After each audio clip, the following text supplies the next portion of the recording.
What's up, guys? Welcome to Roensch Capital Charts. Today we're taking a look at advanced micro devices, ticker symbol AMD, on a variety of time frames in anticipation of the next trading day, Wednesday, May 1st.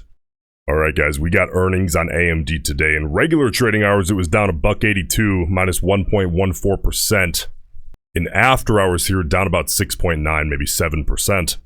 Now, earnings. The expectations may vary depending on where you're pulling the data. However, the most heavily reported forecasts, I'll just tell you those, we got for EPS, we reported 62 cents, and the expected was 61 cents.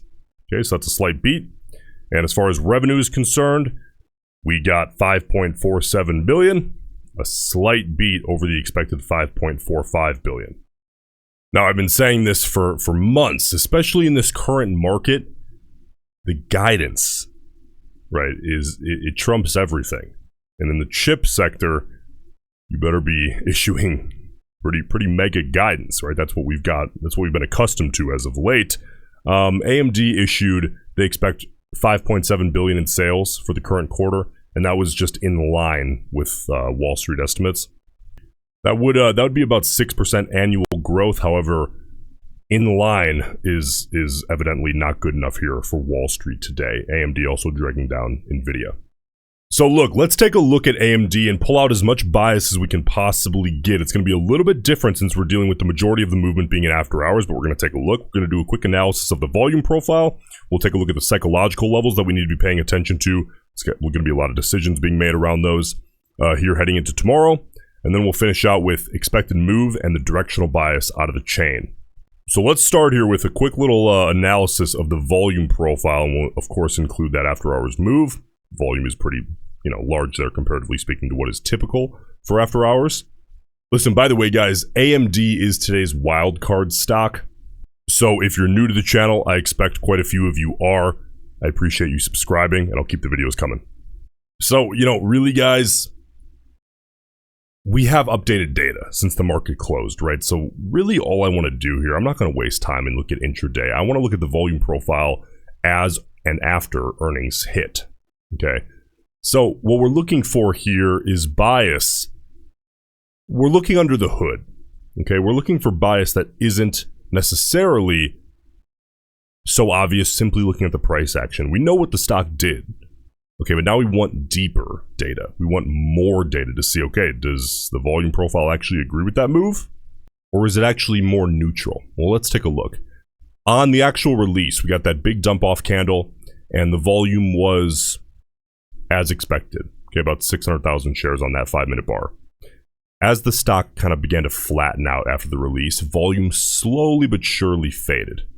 Now, usually, guys, when we're looking like intraday, one bar I typically look at as too much of a risk of fooled by randomness. However, this is a news bar. So all the volume kind of floods in at once.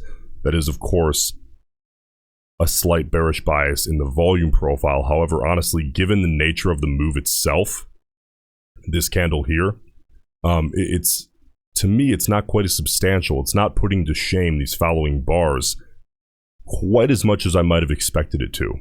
Okay, but it's there, of course. Now, later on here in the after hours, we had this kind of dump off and then half recovery that eventually faded a little bit. Essentially equal volume here. There's as hard to believe as it might be, there's almost no bias here in the volume profile compared to the movement. Now, I think I lose a lot of people when I start talking about volume profile. All right, I shouldn't say a lot. I think I lose some people. Think of it this way. If you have a stock that dumps 10 points and then immediately recovers 10 points, most people would assume, okay, that's a neutral move. We ended up where we started. In a lot of cases, you can see very obvious bias when you look at the volume, where volume on the recovery perhaps was double what it was on the dump off. That's not a neutral move.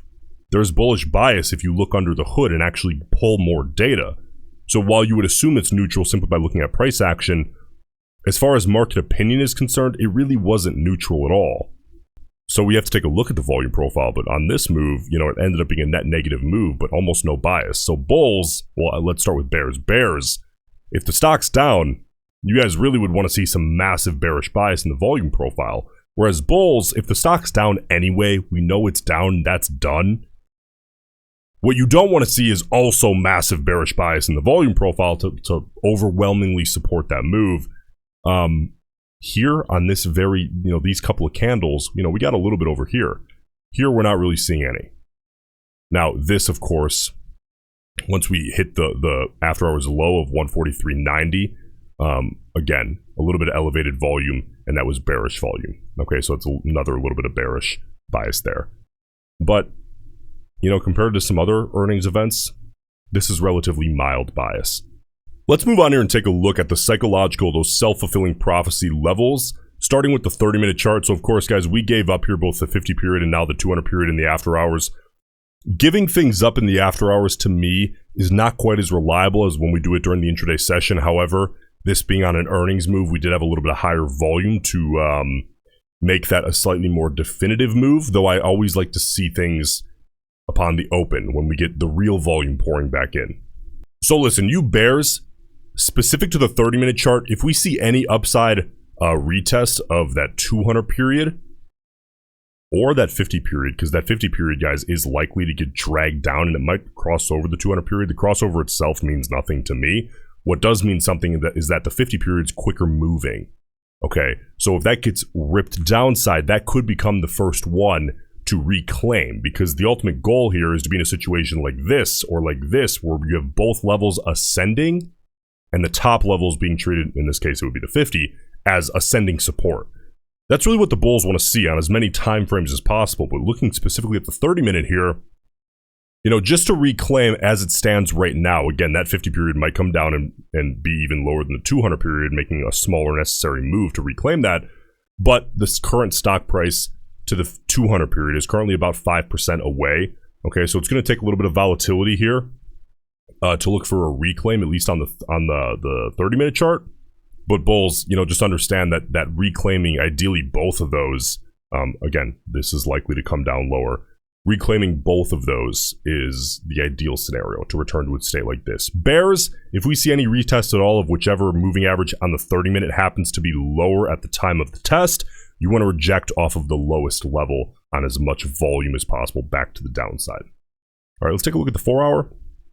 Today, here we gave up the 50 period on the 4-hour chart. It's not, a wonderful thing to see, though that, of course, happened. If you look here, the stock closed up at 158 or so. So that happened in the after hours. Although it was earnings, volume is still lower than the majority of intraday. So worth considering. Okay, the sample size of opinion is lower on the downside move. But listen, bears, make it really easy here on the 4-hour. Any retest of that 50 period you want to reject. Bulls, I would ideally want to see a reclaim on big volume, low volume retest, small sample size betting on the breakback downside, and then boom, a high volume bounce up out of the hole, reclaiming that 50 period as short-term support. Okay, that would be a great thing to see if you are a bull. Now, the daily chart here. Let's take a look. So on the daily, guys, this is not going to show after hours movement. Okay, so again, if we go back, the stock is at 147.43 in the after hours. On the daily, we're just going to show the closing price of 158.38, but understand the stock is down in the mid to low 140s. Or I'm sorry, the mid to high 140s, okay? So that being the case, being around 147, 147.50 in the after hours, after the earnings event, that puts us right about here. Guys, 150 is obviously a psychological level.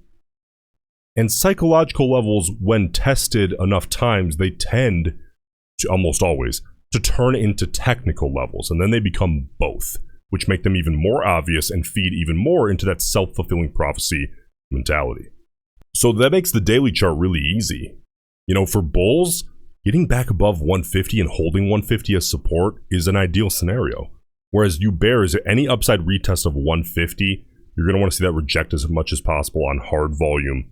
Big volume could set you up for a potential near-term test of that next level, which is really the 200-day moving average down at around 130, 750, 138.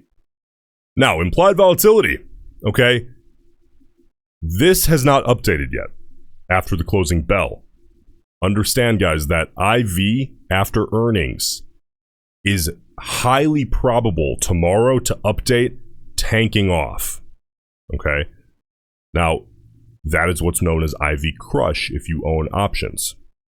The idea, and this is important to understand, when you buy options heading into an earnings event, what you're doing is you're essentially taking a bet that not only are you going to be correct directionally, but you're basically saying, I think I'm going to be correct directionally, but also I'm going to outrun any IV crush that occurs after the earnings event. Because what is implied volatility? It's the expected volatility being literally priced into the contracts by the traders, that volatility premium being priced in once the event is over. Well, now the expected volatility after that volatility event has already happened is much lower. So IV, that pricing in, tanks off, and that Vega value, that IV value, gets kind of squeezed out of those contracts. So in order to make money, you need to not only be directionally correct, but if IV falls, which is the vast majority of the time after earnings, sometimes it won't. The vast majority of the time it will. You have to be directionally correct and outrun any IV crush, let alone, as well as theta decay, if that's a concern in your expiration time frame. All right, now expected move, this is going to be a little bit bizarre, okay? Because the options data, and we're also going to look at the directional bias. We'll just make this relatively quick. This is as of the close today, okay? So we also had an earnings event. So the next expiration was May 3rd, Friday.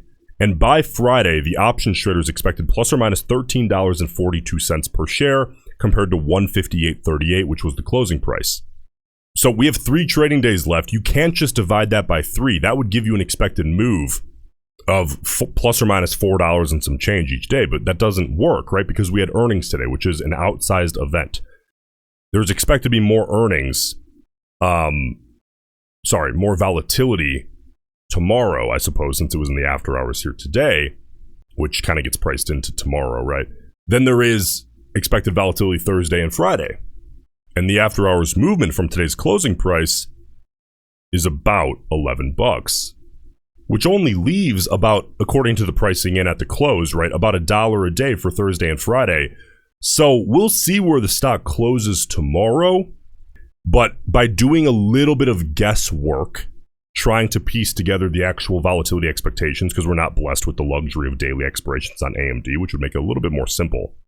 It seems to me that the options traders, let's just assume for a second that AMD were to close at the exact same price that it is right now tomorrow, that would imply to me that the options traders perhaps underpriced the volatility, or they may be pricing in a little bit of a bounce tomorrow. We'll see where it closes. If the stock goes down from where it is tomorrow and closes lower than 147.43, then that would tell me that the options traders certainly underpriced the volatility. Okay, now directional, again, on earnings days, this all looks a little bit different from the regular analysis because, we're dealing with data that is as of the close, and we've since received new data, okay? So we have to look at it, though. The directional bias was actually overwhelmingly bullish heading into this earnings release. We had over 700,000 contracts traded. 476,000 of those were calls, and 242,000 were puts. So we were seeing heavy bullish bias on the overall call put ratio heading into the close of today. The short-term speculators, 208,000 calls, 112,000 puts, also overwhelmingly bullish in the short-term opinion.